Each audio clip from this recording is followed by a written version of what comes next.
Okay, so today we will be studying Hilchot Keriyat Shema, Perek Gimal. Again, more this chapter's addition on the Mitzvah, precept of Keriyat Shema, which is a Mitzvah de Oraita. We're going to be speaking in this chapter about things, about little details, which can prevent somebody, which prevent a person from being allowed to read Keriyat Shema. So, halacha aleph. הקורא קריאת שמע, רוחס ידיו במים קודם שיקרא. So, when somebody reads Keriyat Shema, he must rinse his hands, and we'll explain what this means, with water before reading. And this is a ritual rinsing, nitilat yadayim. That's the rinse we're talking about. More on that later on in Hilchot Berachot, 9th chapter. הגיע זמן קריאה, ולא מסע מים, לא יאחר קריאתה, וילך לבקש המים, אלא מקנח ידיו בעפר או בשרור או בקורה וכיוצא בהן בקורה. So, let's say somebody's in a situation in which he cannot find the water for netilat yadayim. So, this individual should not delay the reading of Keriyat Shema and go look for the water, but rather should rub his hands on dirt, like ground, sand, or stone, or some wooden beam, and so on and so forth, for cleanliness, so to speak, and read Keriyat Shema that way, so not to miss the proper time of Keriyat Shema. Halacha bet. אין קוראין לא בבית המרחץ ולא בבית הכיסא, אף על פי שאין בו סואה, ולא בבית הקברות ולא בסד המת עצמו. ואם רחק 400 מן הקבר ומן המת מותר לקרות, וכל מי שקרא במקום שאין קוראין בו, חוזר וקורא. So it is not permitted to read Keriyat Shema in a bathhouse, and nor in a bathroom, even in one which does not have excrement in it. Also, it is not permitted to read in a graveyard, or obviously not next to the dead person himself. And if one furthered himself, made himself 4 amot, which I'll explain when amma is far from the dead person or from a graveyard, then he is allowed to read. And whoever read in a place, anybody, this is about all the things, anybody read in a place which he is not permitted to read in by halacha, has to go and read again. He did not fulfill his duty. It was improper, and he must read a second time. So amot, so what are amot? An amma is a measurement given in the Torah and so on and so forth. By today's standards, it's about, what it is, it's an arm length. It's about between 45 to 50 centimeters, 1.5 feet. Give or take. הלכה ג' בית הכיסא החדש שהוכן ועדיין לא נשתמשו בו מותר לקרוא קריאת שמע כנגדו אבל לא בתוכו. So what about a new bathroom? So a new bathroom which was built but nobody used it yet. It is permitted to read Keriyat Shema facing it, אבל לא בתוכו, not inside it. מרחץ חדש מותר לקרוא בתוכו. However, a new bathhouse, one may read inside. היו שני בתים, זימן אחד מאלה בית הכיסא ואמר על השני וזה, הרי השני ספק אם הזמינו או לא הזמינו, לפיכך אין קוראים בו לכתחילה ואם קרא יעשה.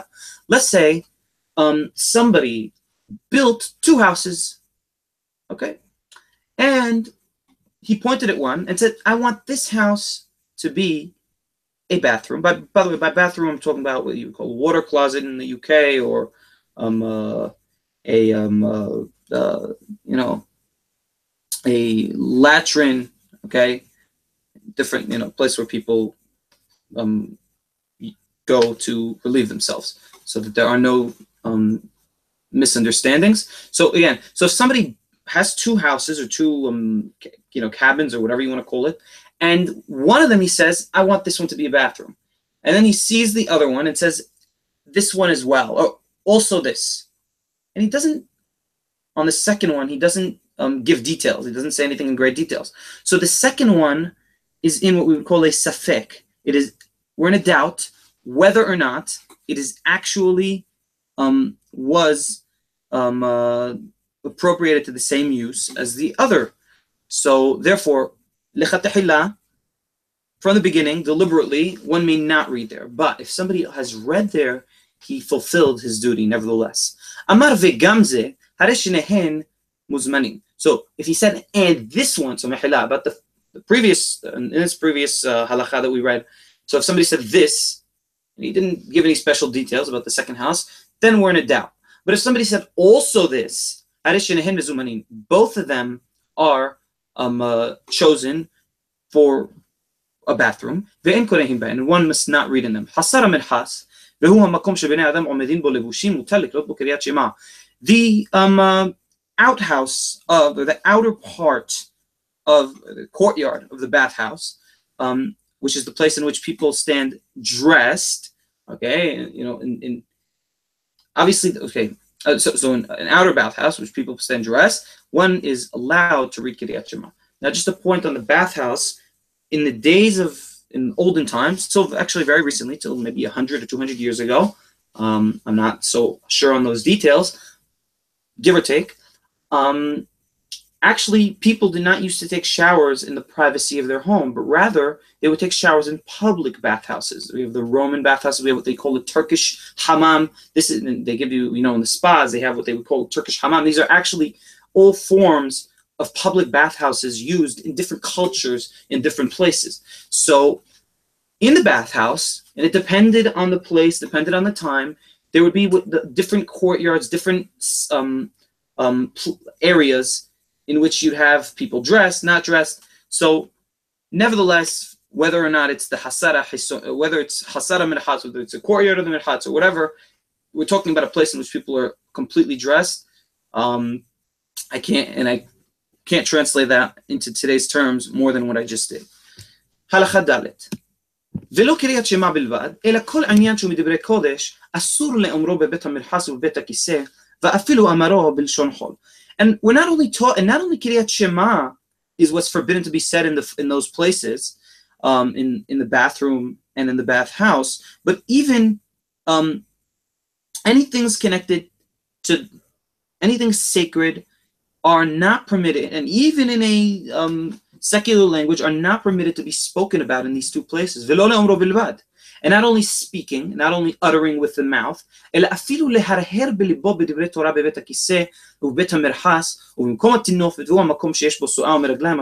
also to mediate silently, to think about divrei Torah, about sacred subjects in the bathroom or in the bathhouse, in the shower house. I'll call it shower house for now, just to not confuse the listeners.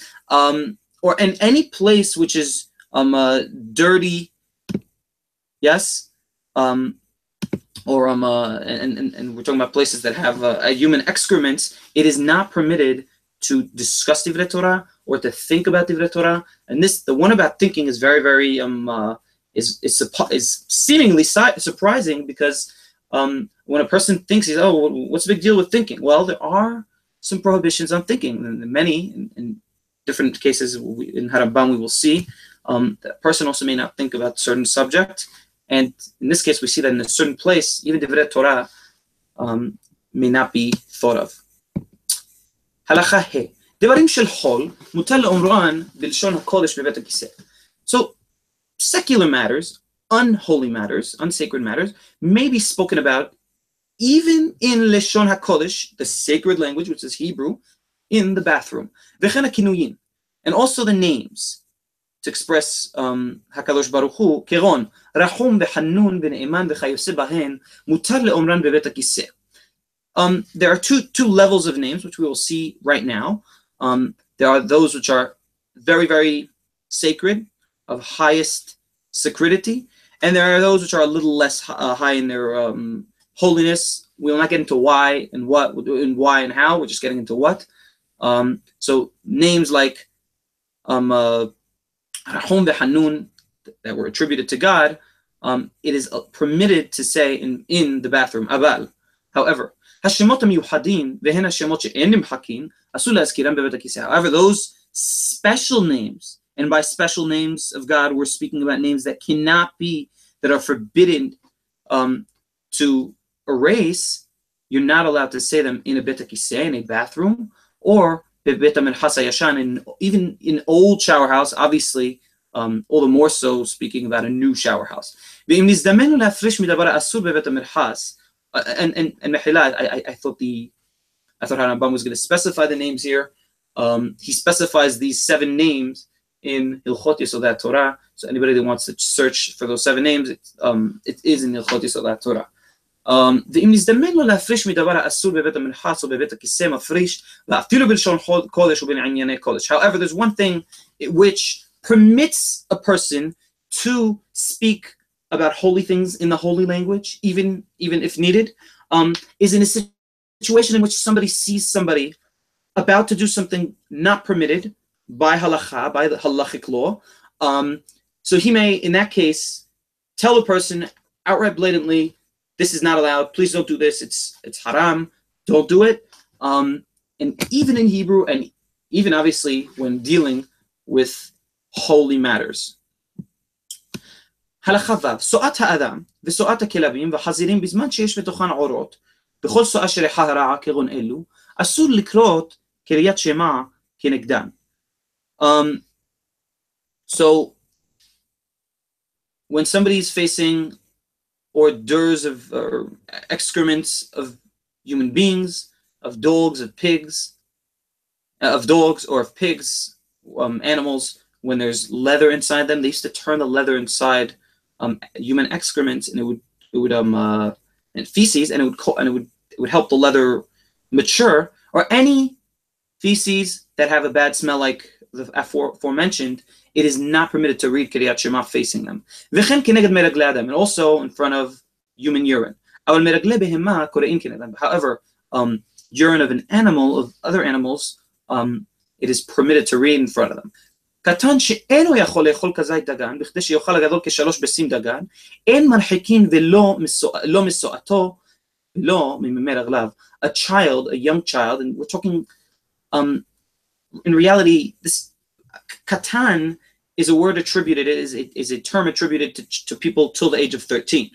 In this situation, it would seem, oh, child is, 5-year-old, 6-year-old. So in this situation, it would actually be about a 1.5 or 2-year-old. So any baby that could eat 1 kazait, 1 olive size or more, within the time frame that it takes a regular person to eat 3 egg sizes of bread or anything made out of wheat, any wheat products, grains, somebody who cannot, let me rephrase myself, a child who cannot eat up to an olive size of grain in the time which it takes a regular person to eat 3 egg sizes of grain. Okay, so it is not forbidden to read next to his excrements. However, if you could eat more than an olive size in that time frame, in the time frame that it takes a person to eat 3 eggs, which is called achilat pares, actually, then of course one has to further himself away from the person's excrements, from this child's excrements, before reading Keriyat Shema. הלכה ז' הייתה סועה יבשה כחרס, אסור לקרות כנגדה. ואם הייתה יבשה יותר מכחרס, עד שאם זרקה תתברר, הרי היא כעפר ומותר לקרות כנגדה. So if there was human, if there was odor, human meaning, human or odor or human excrements that were in front of the person, and they were dry like heres, they were dry like pottery, like clay, it is still not permitted to read in them. However, if they were drier than pottery or clay, till the point that if you were to throw it in the air, it would simply turn into dust. It would simply spread around like dust. In that case, it is so dry that there's nothing, no wetness left in it, nothing at all. It is allowed to read in front of it. Also urine, which was in the ground. If the spot in which the urine was a noticeable spot. In other words, the ground was soaked up there. There's different mahlakot in the Gemara how to understand this specific thing. It is generally accepted to understand that a shuman nikar means that if you touch it, you feel it. You feel some wetness. So in a case where a shuman nikar, it is not permitted. But if you touch it and there's no wetness, then it's permitted to read in front of this urine, even though it's human urine, as long as it's, of course, in the ground, not actual human urine. הלכה ח' כמה ירחק מסוער וממי רגליים ואחר כך יקרא 400. So what is the minimum distance which one has to further himself, distance himself from human excrements and then read? This distance is 4 amot. And as I explained previously, 4 amot is about 2 meters, right? Because each amot is between 45 to 50 centimeters. במה דברים אמורים? בזמן שהן מלאחריו ומסדדיו, אבל אם היו כנגד פניו, מרחיק מהן עד שלא יראה אותן ואחר כך יקרא. In what situation were we saying that one must distance himself from human excrements 4 amot or more? In a case in which the human excrements were behind him or to his sides, but if they were in front of him, in that case, he must distance himself from them until he cannot see them, and then he may read. הלכה ט' במה דברים אמורים? בשהיה עמהן בבית במקום שווה. In what case are all these previously mentioned laws? In a case in which these human excrements were in the same room with him, in the same house with him, at the same level on the ground. אבל אם היה שמקום גבוה מהן 10 טפחים ונמוך מהן 10 טפחים, יושב בסד המקום וקורא, שהרי נפסק ביניהם.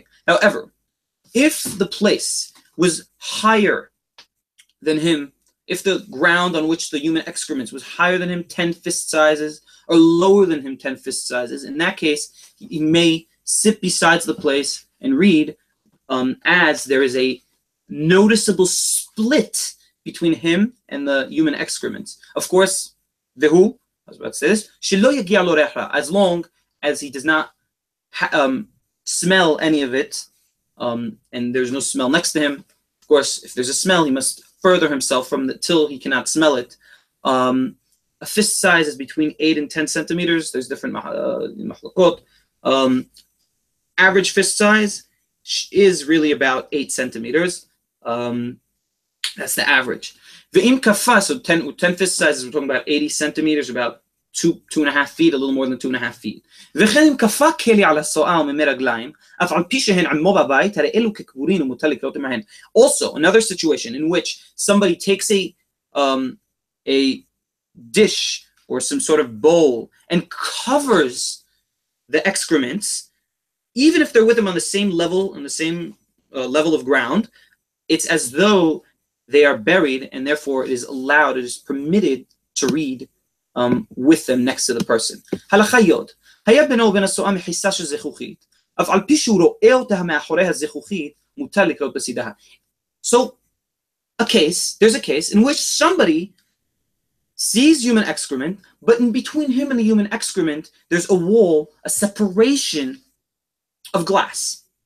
So you would think, oh, he sees it, maybe it'll be not permitted for him to read it. No, in this situation, it is permitted for him to read next to this human excrement.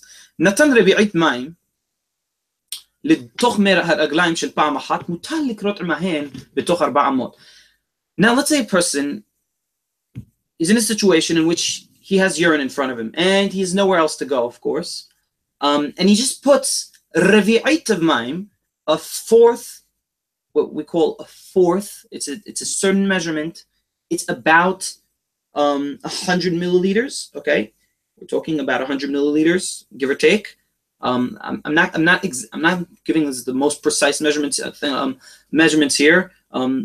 There is a book which I will share later on with all the listeners if they want, with the exact measurements and the discrepancies and so on and so forth. So if somebody put a revi'it of water into urine of a person of one going, then it is allowed, it is permitted to read even within 4 amot of this urine. הלכה י"א, הייתה סועה בגומה, עומד בסנדלו על הגומה וקורא, והוא שלא יהיה סנדלו נוגע בה. Let's say there was human feces in a little hollow in the ground. So he may put his shoe on top of the hollow. Of course, we're talking about a small little hole in the ground. He may put his shoe on top of the hole and read. But this is only in the condition that his shoe does not touch the feces.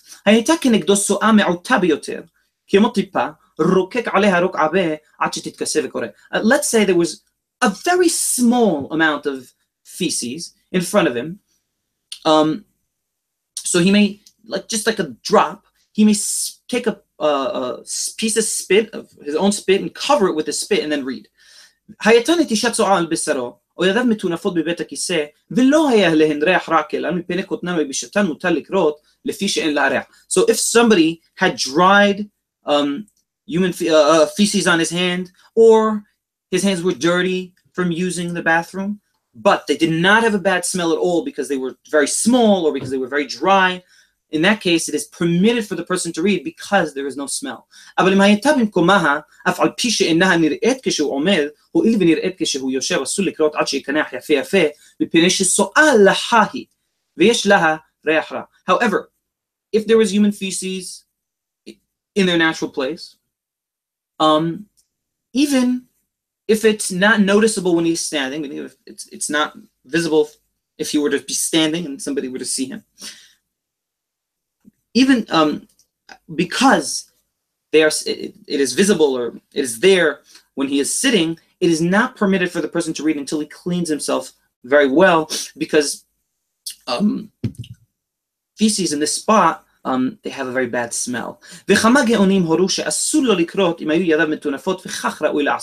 And just on the point of the cleaning of the hands, the person having clean hands, we said that if there's some dry stuff or it doesn't smell, but then you may read, really there were some geonim. We're talking about sages from the Geonic period, which is the period after the Sephoratic or the Talmudic period.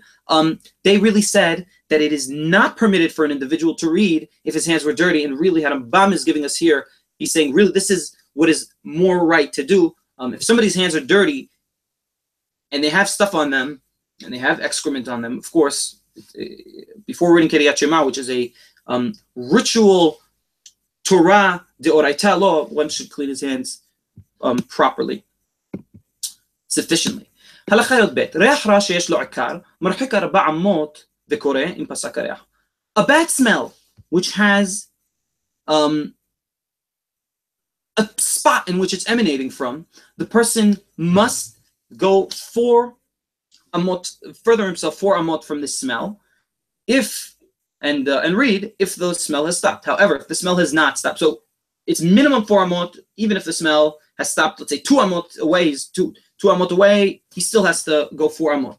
But if the smell hasn't stopped after furthering himself 4 amot, then he must further himself until the smell has completely stopped. This is a smell that has a spot which the smell is directly emanating from, like some human feces, like the previous example, or a garbage pail, something, etc., etc.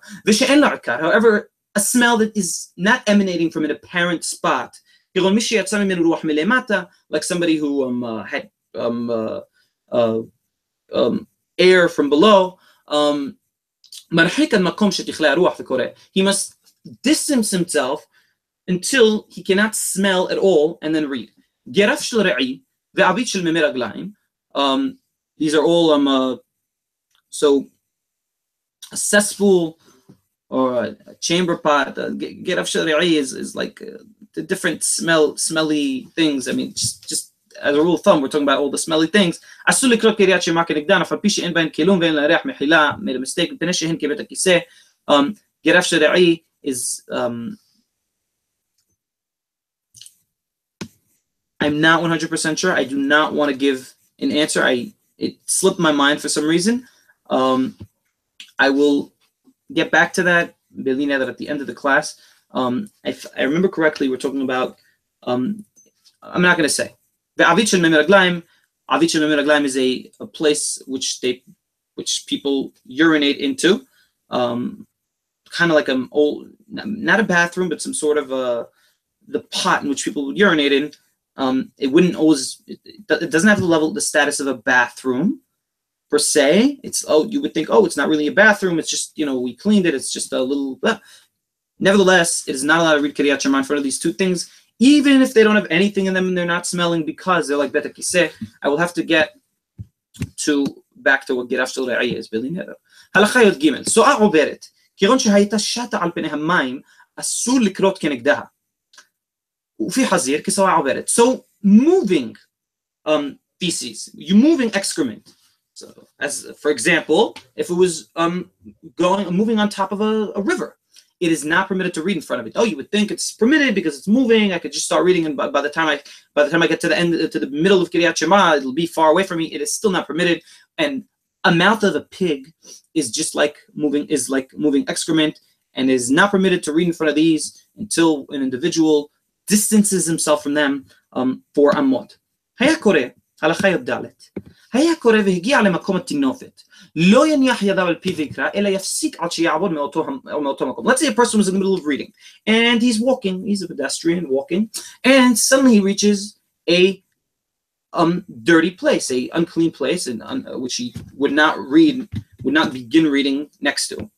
So he shouldn't cover his mouth and read. That's the immediate human instinct, is to cover your mouth, and the words I'm saying are holy, but it's okay because I'm covering my mouth and the words can't smell the spot. No, you're in a dirty, disgusting area. You must stop in the middle of Keriyat Shema. As we said, if a person stops and continues, he has fulfilled his duty. He must stop and walk until he passes that dirty place. Also, somebody who out of him was discharged air from below, he should stop until the smell goes away and then continue reading. And also, the same law applies also when one is studying Torah, when one is dealing with Divrei Torah, he must also not read if air came from below. However, if this happened to his friend, for Keriyat Shema, he should stop because it's improper to continue while there's a bad smell. But for Divrei Torah, he should not stop because it came out of his friend. The law only restricts somebody to continue to stop Divrei Torah if it was his own smell. Of course, just in regarding this specific situation, in air from below. הלכה ט"ו, היה קורא קריאת שמע בבית, ונסתפק לו אם יש שם סועה או מרגליים או אין שם. הרי זה מותר לקרוא. Let's say somebody was reading, he wanted to read קריאת שמע inside the confines of his home, but he was not sure whether or not there was human excrement in his house or not. He may read. היה קורא באשפה ונסתפק לו אם יש שם סועה או אין שם, לא יקרא עד שיבדוק שחזקת האשפה שהיא מקום התינופת. Let's say somebody was inside a place of garbage, literally a garbage collection area, a dumpster, and he was not sure whether or not, and I will explain why, why would somebody want to be in a dumpster, and he was not sure whether or not there was human feces there or not, or things that should disallow him from reading Keriyat Shema. He should not read until he checks, because an area with garbage is by definition what we call מקום התינופת, a dirty spot. אבל ספק מרגליים אפילו באשפה מותר לקרות. However, if somebody checked and he finds something which is doubtfully, he's not sure, he's in doubt whether or not it is urine, he may read in front of it, of course, as long as he doesn't smell anything too bad. Ashpa, there are two explanations to it, what ashpa means. Some say literally a dumpster, a room in which the garbage is collected into, and there's different situations and reasons why one may be there. In the diaspora, in the Jewish diaspora, there were people used to have to hide from our lovely goy neighbors in different uncomfortable situations. So this is one of those situations which, unfortunately, Jews found themselves in more than often. And another explanation is a place in which there is ashpa'in. I really much prefer the first explanation. It seems to be more solid than the second one. Halakha ט"ז. כשם שאסור לקרות כנגד סועה ומרגליים עד שירחיק, כך אסור לקרות כנגד הערווה Just as Shema may not be read in a place where there is human feces, excrements, until he is moved away, at least for Amon. Also, it is forbidden to read Shema in the presence of any person whose covered parts, whose usually covered parts, it is clear what I'm pointing out to, are uncovered, until he turns away his face. Even a Gentile or a child, you must not read next to their covered parts. Into their private parts. And unlike what we said about human excrement, here in this case, even if there was a glass wall separating between him and the room in which the person, the uncovered person was, he must not read because he sees the parts, those body parts, and it is not permitted to read until you turn away your face. And literally translated, this is the whole body of the woman is irva. And many people misunderstand this. What it means is, if looked into the Talmud and into the Talmudic passages in this situation, on this specific halacha, and on the different mefarshim of Rambam, etc., etc. And I'm not going to get into all the sources for this. Gufa isha arva. We're talking about any spot which the woman usually covers, which is uncovered. It could be even let's say it depends on the society and the time. So let's say let's say somebody's living in a certain society in which, and of course there's certain areas which are borderline, which are the red line. But we're talking, let's say, in a society in which a woman were to cover, I don't know, her ears. Her ears have to be covered. So if her ears have to be covered, and this is considered a intimate place for a woman, then it is considered adva. Oh, but it's not the specific spot of, it's not that specific private area. No. Still, it is adva. But not, obviously, we're not talking about the whole body of the woman, cover her eyes and her nose, and, And therefore, nevertheless, though, one should not look at the body of a woman when he's reading. Again, I'm not going to say how to interpret this, but one may interpret this however he wants, of course, according to the halakha. I'm giving the interpretation as given to me by my chachamim. Anybody, I'm going to leave that up to the listener to trust my interpretation or not. We're talking about areas that the woman usually covers, not about the whole body of the woman being adva. Of course, for Keriyat Shema, it is considered not mutar, just to look at the woman when reading. And even his wife, even if a fist size was uncovered of her body, and we're talking about the areas where she would cover, where she usually is used to covering, he should not read in front of her. 1 second. Halakha Yod Zayin.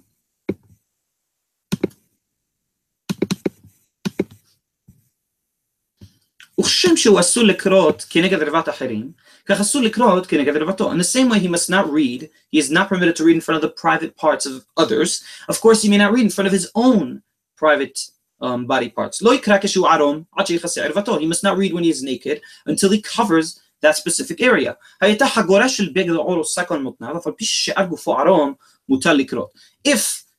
he had the area covered and he had a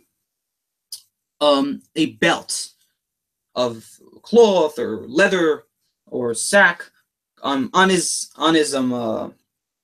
waist, of course, considering that area was covered with something else, even though the whole rest of his body is naked, he may read. And this is in a situation in which his heel is not touching his private areas. If he's sleeping in his, in olden times, there was not an abundance of clothing, there was not an abundance of wealth, and some people really used to just have one thing that they would wear, and they would sleep in that. They would sleep in one blanket, and they'd be naked. They wouldn't have anything to wear under this. They wouldn't have some special night clothing, and their day clothing would be very, very dirty, and they would have to hang them to, and then maybe they'd rinse them, wash them, and then hang them to dry, and so on. So the person would sleep naked. And so let's say somebody wants to read Keriyat Shema, and he is not dressed, and he's covered with a blanket of sorts. So he has to be hoses betalito mitachat libo, he has to have a what I would call cover under his heart, or so to speak. 1 second. He should put the talet as close to his body as he can between his heart and his private areas, and then read. In other words, the heart is the chest area. From the heart to the those areas is a little, a little below the waist. So you cover between the heart, literally the place where the heart is, and those areas, and have a close cover, like we're talking about a waistband would be enough, and so on and so forth, like a belt, etc., etc. I think it's pretty clear. I'm not gonna get more into that than what I did. However, he must not cover from his neck down. Oh, he's saying my eyes are what sees those areas. So I'll cover it from my neck down, and then I won't be able, it'll so to speak be a hoses. It'll be a separation between my eyes and my this. No, the separation has to be between the heart and those areas.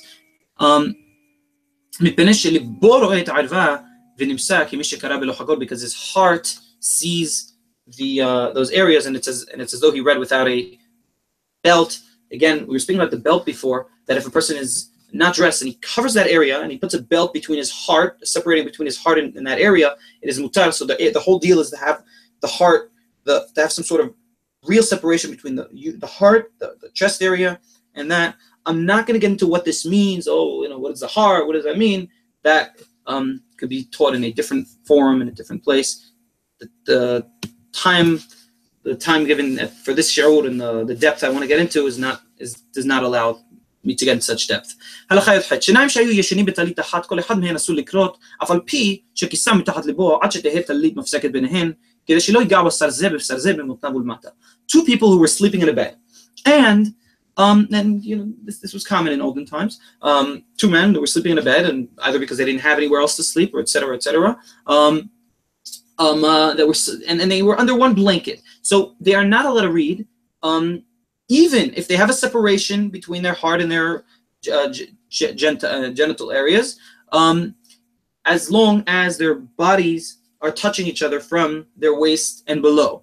They must put some cover between the waist, between them, so that they are not touching each other from the waist and below.